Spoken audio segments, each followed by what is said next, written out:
ಎಲ್ಲಿ ವಿಳಂಬ ಆಗುತ್ತೆ ಅದು ಅನಧಿಕೃತವಾದಂತ ಬಡಾವಣೆಗಳಿಗೆ ತಲೆ ಎತ್ತುವಂತ ಅವಕಾಶ ಮಾಡ್ತಾರೆ. ಈ ಎಲ್ಲ ವಿಚಾರಗಳು ಇವತ್ತಿನ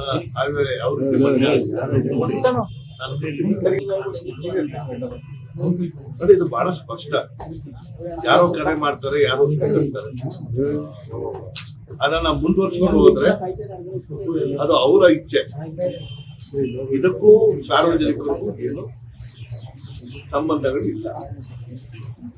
ಏಕಾಏಕಿ ಹೇಳಿಕೆ ಕೊಡುವಂತ ಪ್ರಸಂಗನೂ ಯಾಕೆ ಬಂತು ಅನ್ನೋದು ನಮ್ಗೆ ಗೊತ್ತಿಲ್ಲ. ಇವತ್ತು ಸದನದಲ್ಲಿ ಚರ್ಚೆ ಆಗಿರುವಂತದ್ದು ಸಾರ್ವಜನಿಕ ಸುತ್ತು, ಹಾಗಾಗಿ ಎಲ್ಲ ಕಡೆ ಚರ್ಚೆ ಆಗ್ತಾ ಇದೆ. ನಾನು ಈ ವಿಚಾರವಾಗಿ ನಾನು ಏನೇನು ಪ್ರತಿಕ್ರಿಯೆ ನೀಡಲ್ಲ.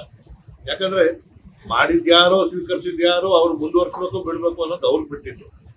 ಇದೆಲ್ಲ ನೋಡಿ, ಮನುಷ್ಯ ಅಂದಾಗ ಅವ್ರಿಗಿರುವಂತಹ ಆಸೆ ಆಕಾಂಕ್ಷೆಗಳು ನಮ್ಗೆ ಗೊತ್ತಾಗಲ್ಲ. ಹನಿ ಟ್ರ್ಯಾಪ್ ವಿಚಾರದಲ್ಲಿ ಏನಿದೆ, ಯಾರೋ ಕರೆ ಮಾಡ್ತಾರೆ, ಯಾರೋ ಸ್ವೀಕರಿಸ್ತಾರೆ. ಮುಂದುವರ್ಸ್ಬೇಕು ಇಲ್ವೋ ಅನ್ನೋದು ಅವ್ರು ಬಿಟ್ಟಿದ್ದು. ಅದಕ್ಕೆ ನಾವು ನಿಯಮಾವಳಿ ನಾವು ರೂಪಿಸ್ಕೊಡಕ್ಕಾಗಲ್ಲ. ಚರ್ಚೆ ಆಗ್ತಾ ಇದೆ. ಅದೇನು ತನಿಖೆ ಆಗ್ಬೇಕು ಆಗ್ಬಾರ್ದು, ನಾನು ಇಲ್ಲಿ ಯಾವ ವಿಚಾರಕ್ಕೂ ರಾಜಕಾರಣದ ಕುರಿತಂತೆ ಬಹುಶಃ ನಾನು ಮಾತಾಡಿದ್ರೆ ಅದು ಸ್ಫೋಟಕ ಸುದ್ದಿ ಆಗುತ್ತೆ. ಏನು ಯಾವ ಉದ್ದೇಶದಿಂದ ಚುನಾಯಿತ ಪ್ರತಿನಿಧಿಗಳಿರ್ಬೇಕು, ಸರ್ಕಾರಗಳು ಎಲ್ಲರ ಹಕ್ಕನ್ನ ಪ್ರತಿಪಾದಿಸುವಂತಹ ಒಂದು ಸರ್ಕಾರ ಆಗ್ಬೇಕು.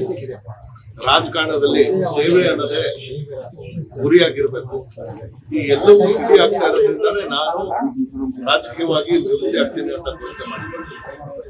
ಹಾಗಿದ್ರು ಕೂಡ ನನಗೆ ವರಿಷ್ಠರು ಇಲ್ಲ, ನಿನ್ನ ಸ್ಪರ್ಧೆ ಮಾಡಲೇಬೇಕು ಅಂತ ಹೇಳಿ ನಾನು ಬಂದಿದ್ದೆ. ಜವಾಬ್ದಾರಿ ಇದೆ, ಜನ ಆಯ್ಕೆ ಮಾಡಿದ್ದಾರೆ. ಇರೋವರೆಗೂ ಅವರ ಸೇವೆ ಮಾಡ್ಬೇಕಾಗಿರೋದೇ ನನ್ನ ಗುರಿ. ಅದು ಹೊರತುಪಡಿಸಿ ನಾನು ಬೇರೆ ಇನ್ಯಾವುದಕ್ಕೂ ಯಾವ ಆಮಿಷಕ್ಕೂ ನಾವು ಸರಿಯಾಗಿಲ್ಲ. ಬೇಸರ ಅನ್ನೋದು ಎಲ್ಲ ಹಂತದಲ್ಲೂ ಇದೆ. ಆದ್ರೆ ಇವತ್ತು ನಡೀತಿರುವಂತಹ ಯಾವ ದಿಕ್ಕಿನಲ್ಲಿ ನಡೀತಾ ಇದೆ, ಇದನ್ನ ನೋಡಿದಂತಹ ಸಂದರ್ಭದಲ್ಲಿ ಒಂದು ಸ್ಪಷ್ಟ ಬಹುಮತದಿಂದ ಆಯ್ಕೆಯಾಗಿರುವಂತಹ ಸರ್ಕಾರ ಜನರಿಗೆ ಮತ್ತು ಈ ರಾಜ್ಯಕ್ಕೆ ಉತ್ತಮವಾದಂತ ಯೋಜನೆ ಕೊಡುತ್ತೆ ಅನ್ನೋ ನಿರೀಕ್ಷೆ ನಮ್ಗೆಲ್ಲರಿಗೂ.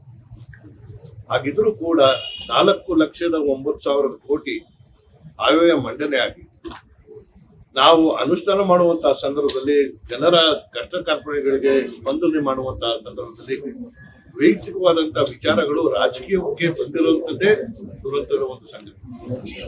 ಇಲ್ಲಿ ನಾನು ಯಾವ ರೀತಿ ಇರಬೇಕು ಅಥವಾ ನನಗೇನಾಗ್ಬೇಕು ಅನ್ನೋಕ್ಕಿಂತ ನನಗೆ ಆಯ್ಕೆ ಮಾಡಿದಂತಹ ಜನರ ಒಳಿತಿಗಾಗಿ ನಾನು ಕಾರ್ಯಕ್ರಮಗಳು